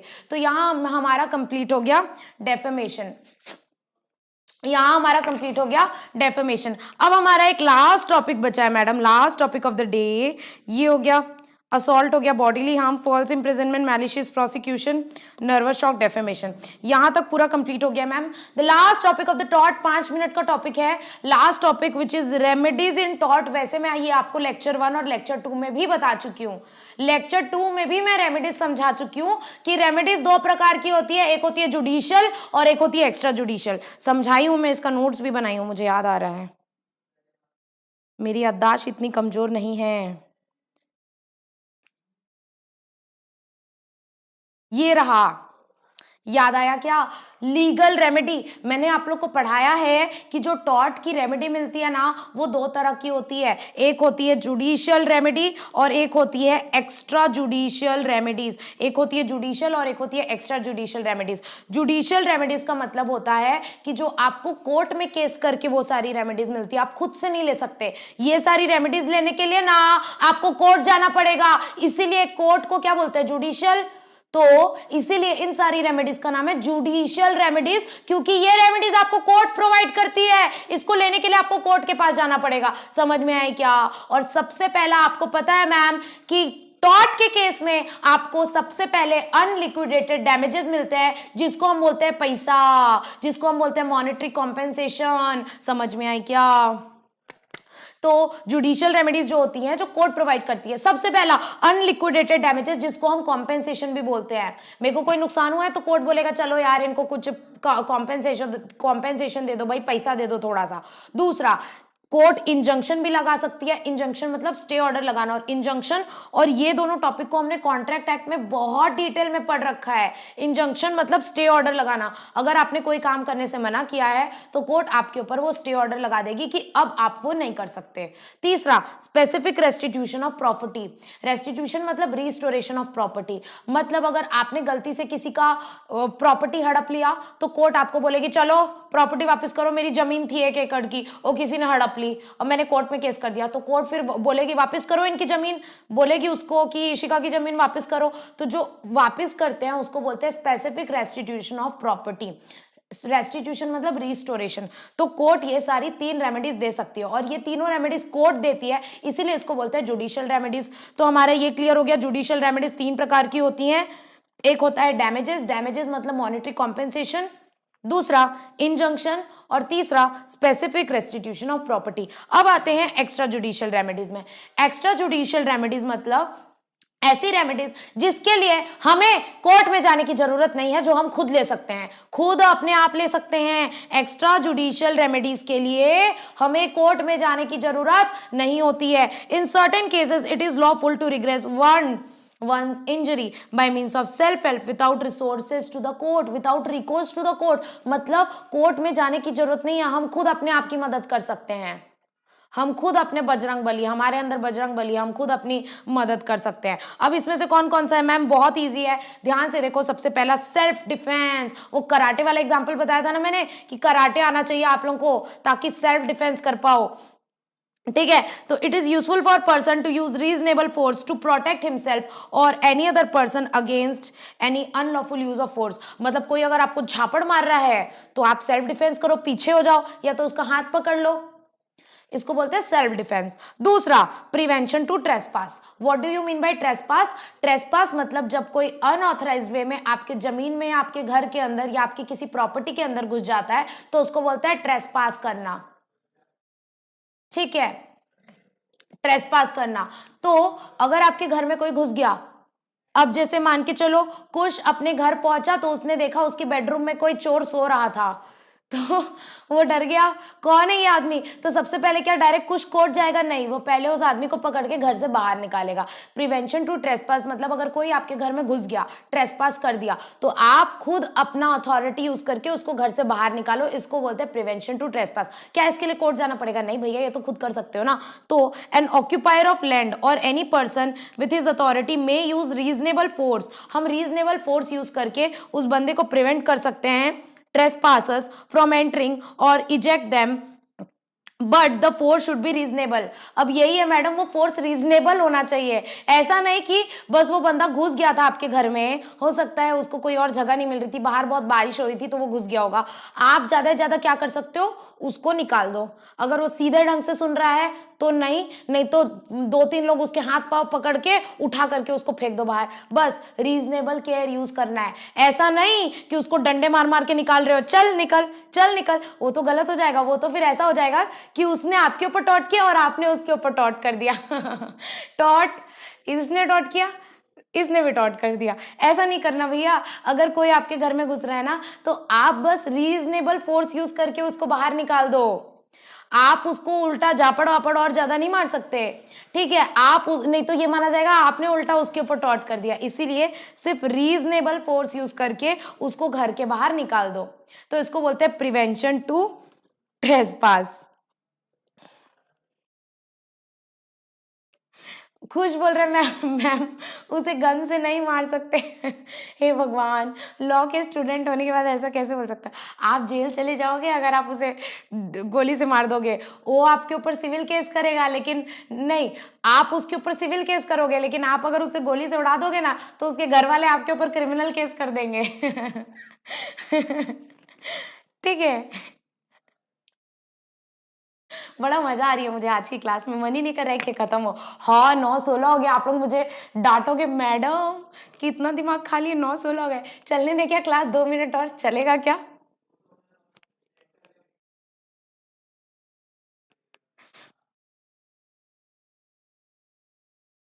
साहिल पूछ रहे मैराथन कब लोगे मैम? मैराथन किसका? देखो कॉन्ट्रैक्ट एक्ट कॉन्ट्रैक्ट एक्ट और लॉ ऑफ टॉर्ट्स का मैराथन 2-3 घंटे में सारा निपट जाएगा। वो एग्जाम के कुछ एक हफ्ता पहले ले लेंगे अपन, नवंबर फर्स्ट वीक में, अक्टूबर फर्स्ट वीक में, सॉरी नवंबर फर्स्ट वीक में। हाँ, और ये जो लॉजिकल रीजनिंग का मैराथन है बेसिकली वो रिवीजन टाइप का होगा, तो वो जस्ट टॉट का आज खत्म हो जाएगा, तो मैं या तो कल से या तो परसों से चालू कर दूंगी लॉजिकल रीजनिंग का रिवीजन। ठीक है, अंकुश बोल रहा है चलेगा मैम, कंटिन्यू करो। ठीक है, 2 पॉइंट और बचे हैं। पहला है re entry on land. Re entry on land मतलब अगर आपके जमीन से आपको कोई निकाल दिया तो आप वापस एंट्री ले लो।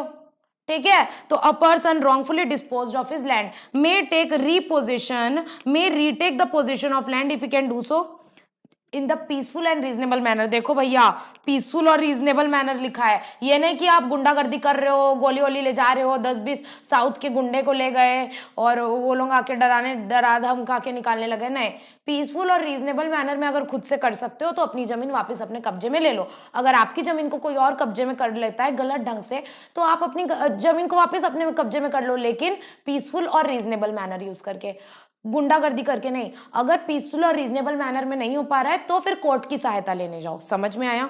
ये होती है दूसरी extra judicial remedy. Extra judicial remedy यानी ये हम खुद से कर सकते हैं, कोर्ट में जाने की जरूरत नहीं है। उसके बाद रिकैप्शन ऑफ गुड्स। रिकैप्शन ऑफ गुड्स मतलब अगर किसी ने आपका गुड्स ले लिया तो आप वापस ले आओ, एज सिंपल एज दैट। मतलब कई बार क्या होता है, कई बार जैसे मान के चलो मेरी कोई चीज़ है, मेरी बहन को बहुत पसंद आई है, तो मैं सोती रहती हूँ ना, तो मेरी बहन मेरे पास से लेके चल जाती है, फिर मैं, वो शानी तो मैं डेढ़ शानी, वो जब कुछ और काम करते रहती है मैं फिर चुपके जाके ले आती हूँ, अपना सामान वापस ले आओ।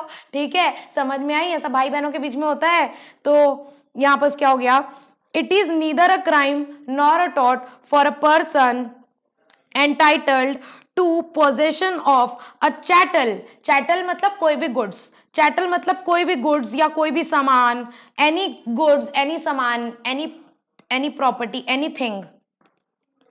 ठीक है, to take it either peacefully or by use of reasonable force. या तो पीसफुली ले लो शांति से बिना गुंडागर्दी किए, या फिर रीजनेबल फोर्स का यूज करके। ऐसा नहीं कि मैं जाके अपनी बहन के बाल खींच रही हूँ और उससे एकदम हमारी कैट फाइट चालू हो गई, फिर तो मम्मी आके दोनों के कान के नीचे लगाएगी, दोनों चुप रहो, मेरे को दो ये सामान।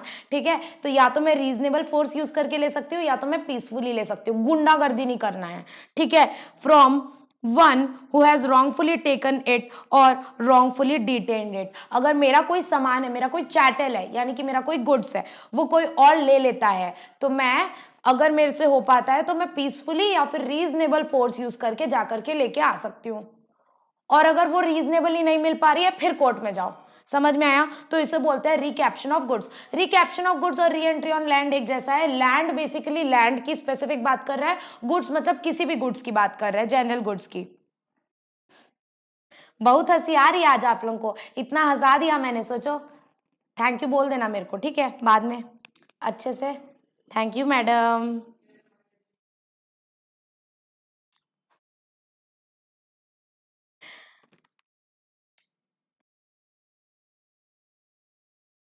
चलिए आगे बढ़ते हैं। Next is abetment of nuisance. What do you mean by nuisance? जैसे उस दिन पता है मैंने बताया था ना, मेरे घर के बाजू में माता का जगराता चल रहा था। माता का जगराता नहीं था बेसिकली, वो कुछ मंगल पाठ टाइप का कुछ था, समथिंग लाइक दैट। तो उसमें ना मंगल पाठ रात को था, लेकिन वो सुबह से डीजे बजा रहे थे, मतलब सुबह से कंटिन्यूस चल रहा था। और मेरे को पूरे दिन क्लास लेते नहीं बना, एक भी क्लास लेते नहीं बना। तो मैं बोली यार बहुत न्यूसेंस कर रहा है। फिर मेरे को ध्यान आया, अरे मैं तो लॉ ऑफ टॉट पढ़ा रही हूँ, तो मैं तो इनके ऊपर न्यूसेंस का केस भी कर सकती हूँ। फिर मैंने बोला पड़ोसी है, जाने देते हैं, ठीक है, ऐसा सोचा मैंने।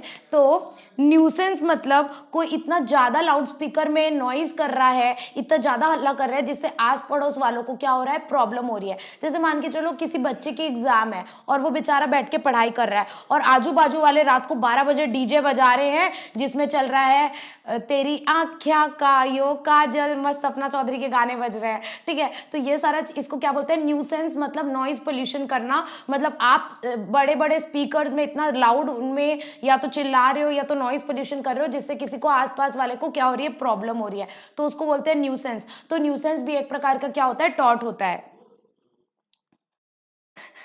न्यूसेंस क्या होता है, एक प्रकार का टॉर्ट होता है। तो अब सबसे पहला अगर मान के चलो कि मेरा एग्जाम है, मेरे को पढ़ने का है और मेरे बाजू वाले एकदम जोर जोर में पूरा दिन स्पीकर में गाना बजा रहे हैं, पूरे मोहल्ले वाले को डिस्टर्ब करना है, तो मैं डायरेक्ट जाके केस कर दूंगी क्या, कि पहले जाऊंगी बाजू वाले अंकल के पास, ऐसा भोला सा चेहरा बनाऊंगी, अंकल अंकल मेरी ना कल पेपर है तो आप इसको बंद कर दो ना प्लीज।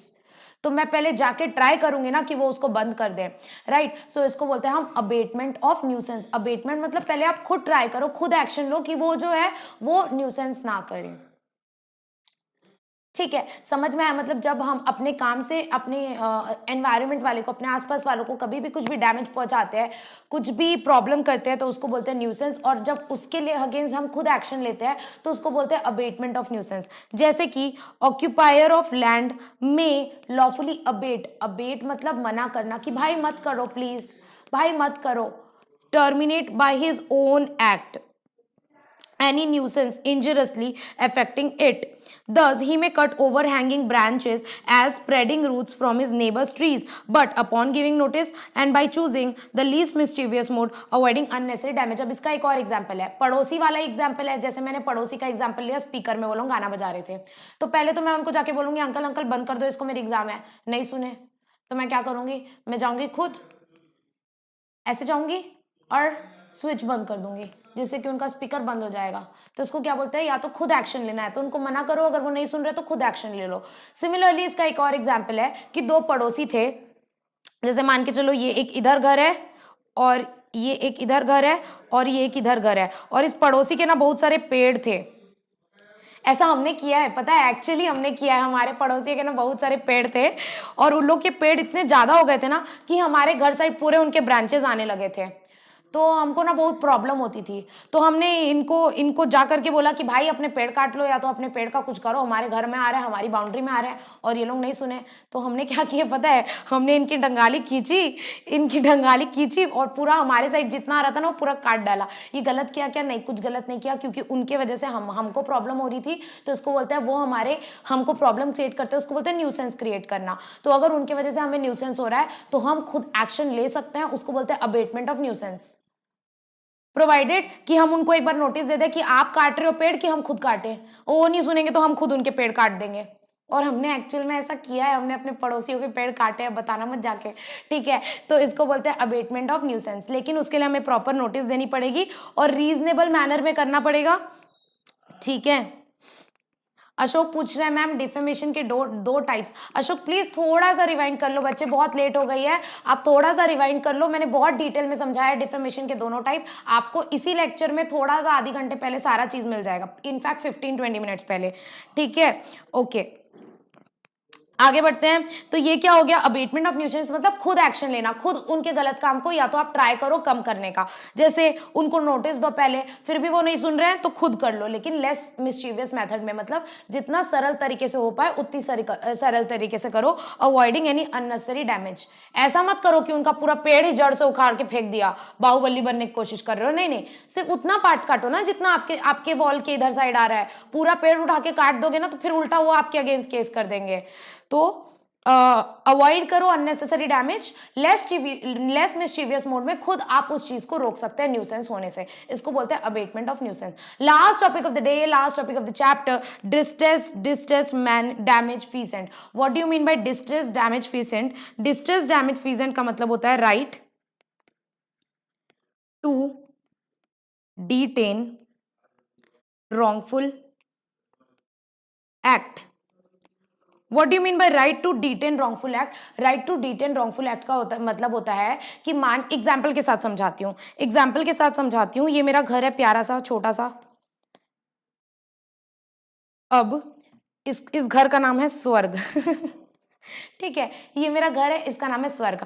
अब यहाँ मस्त मेरा लॉन है, पता है, एकदम प्यारा सा लॉन है। और ये मेरे कुछ पड़ोसी थे, उनके पास ना कुछ गाय थी, गाय पाल के रखे थे वो लोग, गाय थी,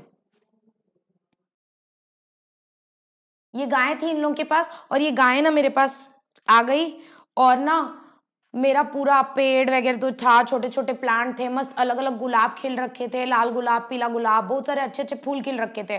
और इसके कुछ कुछ पालतू गाय और कुत्ते वगैरह थे, पेट डॉग, और खूब सारे पाल रखा था ये जानवर लोगों को। और वो ना मेरे यहाँ आ गए और मेरा पूरा लॉन खराब कर दिए, मेरा पूरा गार्डन बन रखा था पूरा खराब कर दिए।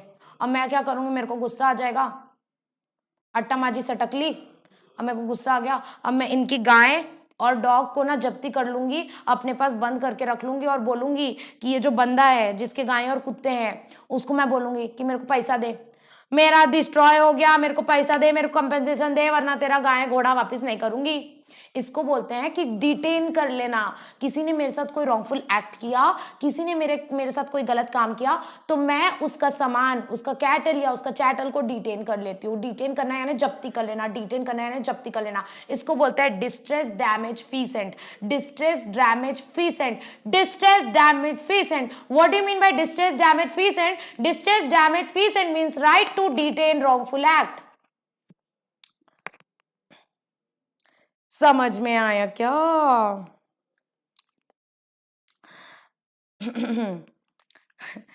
तो ये हुआ डिस्ट्रेस डैमेज फीसेंट का मतलब देखो क्या हो रहा है। एन ऑक्यूपायर में लॉफुली सीज मतलब जब्ती कर लेना, लेकिन लॉफुली, तो we can lawfully seize any cattle. Cattle मतलब जैसे ये जो गाय, कुत्ते, घोड़े, ये जो लाइफ स्टॉक्स होते हैं, all this are known as cattle. Animals, basically animals are known as cattles. और चैटल, चैटल मतलब कोई भी गुड्स, मतलब मैं किसी का कैटल या किसी का चैटल क्या कर सकती हूँ, डिटेन कर सकती हूँ, मतलब जब्ती कर सकती हूँ। Which are unlawfully on his land, जो मेरे जमीन में अनलॉफुली है। अब ये लोग घुस करके मेरे जमीन में आए, मेरी गलती है क्या? क्यों आए अनलॉफुली? इनको तो परमिशन नहीं थी, मेरा दीवार नाक करके आए।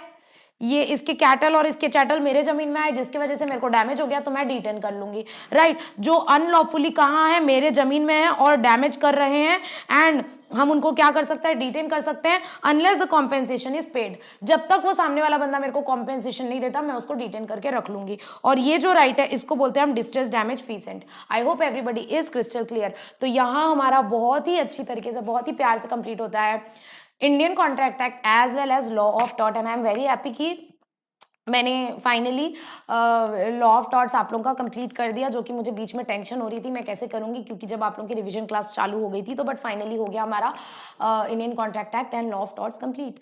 अगर किसी को कोई भी डाउट है इंडियन कॉन्ट्रैक्ट एक्ट या लॉ ऑफ टॉर्ट से रिलेटेड, या लॉजिकल रीजनिंग या लीगल एप्टीट्यूड के किसी भी चैप्टर से रिलेटेड, इवन कॉन्स्टिट्यूशन और community law, you can definitely ask me. अगर आपको लीगल एप्टीट्यूड या लॉजिकल रीजनिंग से कहीं भी डाउट आता है, बट प्लीज कम्युनिकेशन और इकोनॉमिक्स के डाउट के लिए मुझे कॉन्टैक्ट ना करें, because I am not expert in that. मुझे बिल्कुल नॉलेज नहीं है इकोनॉमिक्स का और कम्युनिकेशन का, वो आप उनके रिस्पेक्टिव टीचर से पूछे, राइट। सो इसके जल्दी से कुछ क्वेश्चंस है, सैम्पल क्वेश्चंस है, वो देख लेते हैं। तो first question is tort is a species of, a laddu question, मेरे बच्चे होंगे तो तुरंत बता देंगे। क्रिमिनल रॉन्ग बिल्कुल नहीं मैम, ब्रीच ऑफ कॉन्ट्रैक्ट बिल्कुल नहीं ma'am, it is a civil wrong. Moral wrong भी नहीं होता है, क्योंकि मोरल रॉन्ग एक्चुअल में रॉन्ग नहीं माना जाता है। So tort is a civil wrong. Next, law of torts largely develop through, मैंने आपको फर्स्ट लेक्चर में बताया था कि लॉ ऑफ टॉर्ट का कोई लेजिस्लेशन नहीं है, कोई कस्टम नहीं है, there is no proper law. ये अलग अलग केसेस के थ्रू डेवलप हुआ है, अलग अलग पास्ट कोर्ट केसेस के थ्रू डेवलप हुआ है, और कोर्ट केसेस को हम बोलते हैं जुडिशियल डिसीजन। तो लॉ ऑफ टॉर्ट्स कैसे डेवलप हुआ है मैम? जुडिशियल डिसीजन के थ्रू, ना ही कस्टम ना ही legislation. Next is law of torts deal with law of torts, defamation, yes ma'am, defamation भी एक प्रकार का टॉर्ट होता है। ट्रेसपास, यस मैम, ट्रेसपास भी लॉ ऑफ टॉर्ट होता है। नेग्लिजेंस, यस मैम, नेग्लिजेंस भी टॉर्ट होता है। तो इसका आंसर क्या होगा? इसका आंसर हो जाएगा ma'am all of the above. Next is in tort, अरे लड्डू क्वेश्चन, टॉर्ट में हमेशा अनलिक्विडेटेड डैमेजेस मिलते हैं। अनलिक्विडेटेड मतलब जो पहले से डिसाइडेड नहीं होते हैं, जो कोर्ट डिसाइड करती है, कोर्ट डिसाइड करती है, इसीलिए टॉर्ट के केस में क्या हमेशा अनलिक्विडेटेड डैमेजेस मिलते हैं, ठीक है। है, पनिशमेंट नहीं मिलती है, पनिशमेंट क्राइम के केस में मिलती है। जुडिशियल रिव्यू तो अलग ही है, ये सुप्रीम कोर्ट का पावर है। लिक्विडेटेड डैमेजेस कॉन्ट्रैक्ट के केस में मिलते हैं, लिक्विडेटेड डैमेजेस कॉन्ट्रैक्ट के केस में मिलते हैं, तो इसका आंसर हो जाएगा unliquidated damages. Next question is madam, when master is held liable for the wrongful act of the servant. अरे गलती उसकी हो, वो वाला था ना, अर्ज किया है हमारी दोस्ती ऐसी हो कि मार तू खाए पर गलती मेरी हो। वाइकेरियस लाइबिलिटी कि सर्वेंट के एक्ट के लिए मास्टर लाइबल होगा, so this is what vicarious liability. अब आप लोग कॉन्फिडेंस आ रहा है कि नहीं लॉ ऑफ टॉर्ट में, कॉन्ट्रैक्ट एक्ट और लॉ ऑफ टॉर्ट में कॉन्फिडेंस आ रहा है कि नहीं कि हम तो कर लेंगे, 2 क्वेश्चन दो बस, कहीं से भी क्वेश्चन आए हम बना लेंगे। सिद्धि बोल रही है आ रहा है मैम, कुश, आशीष बोल रहे हैं yes ma'am, very good very good very good. So इसी के साथ हम लोग आज की क्लास एंड करते हैं एंड अब this is high time, please आप लोग अच्छे से पढ़ाई करना, डेली पढ़ाई करो, जितना मेहनत कर सकते हो उतना मेहनत करो, बिकॉज जब रिजल्ट आएगा ना you will be proud of your self, और जितना मेहनत करोगे ना खुद के ऊपर इतना प्राउड फील करोगे कि you will feel happy, you will feel proud of your self, your family your friends will feel proud of your self. अभी सही टाइम है मेहनत करने का, अपनी कैपेबिलिटीज प्रूव करने का, अपने आप को प्रूव करने का, this is the right time. Give your best, give your 100%। अगर किसी को कोई भी प्रॉब्लम आती है, even if there is personal problem, अगर किसी को पढ़ाई में मन नहीं लग रहा है, कोई भी प्रॉब्लम हो रही है, डीमोटिवेशन हो रहा है, you can surely contact me, I will try to guide you personally, I will try to show path personally कि आप कैसे पढ़ाई करें, क्या स्ट्रैटेजी फॉलो करें, या मोटिवेशन कैसे लाए पढ़ने के लिए, राइट। आई रियली होप कि आप लोग सब एग्जाम में बहुत अच्छा करें, अच्छे से पढ़ाई करो, इकोनॉमिक्स कम्युनिकेशन सारे सब्जेक्ट को आप अच्छे से पढ़िए, प्रॉपर रिवीजन करिए, जितने हो सकते हैं एमसीक्यू सॉल्व करिए सारे सब्जेक्ट्स के, क्योंकि जितना एमसीक्यू सॉल्व करते हैं उतना क्या होता है हमें कॉन्फिडेंस आता जाता है, राइट। और एग्जाम तक हम लोग आपके साथ रहेंगे ही, एग्जाम तक आपको गाइड करने के लिए, तो बिल्कुल चिंता करने की कोई बात नहीं है। बहुत लोग बोलते हैं मैम डर लग रहा है, डरने की तो कोई बात ही नहीं है, इंसान है डर तो लगेगा, हम लोग रोबोट थोड़ी हैं, दैट्स टोटली नॉर्मल, डर सबको लगता है, बट माउंटेन ड्यू डर के आगे जीत है, डर के आगे जीत है, सबके सब बाहुबली हैं हमारे, ठीक है। सो अच्छे से पढ़ाई करना एंड आप सभी मेरे बहुत प्यारे बच्चे हो, इन दिस 2 to 3 months आप सभी मेरे बहुत एकदम कनेक्ट हो गए हैं, like you people has got really close with me. And वैसे तो लॉजिकल रीजनिंग का रिवीजन स्टार्ट होगा, बट स्टिल क्लास अलग होती है ना, तो आशीष बोल रहा है इशिका मैम ड्यू, नहीं नहीं ऐसा नहीं, माउंटेन ड्यू, ठीक है। वैष्णवी बोल रहे हैं मैम मोटिवेशन के लिए जूम पर मिलेंगे क्या। वैष्णवी मोटिवेशन चाहिए आप मुझे व्हाट्सएप में वीडियो कॉल कर लेना, ठीक है।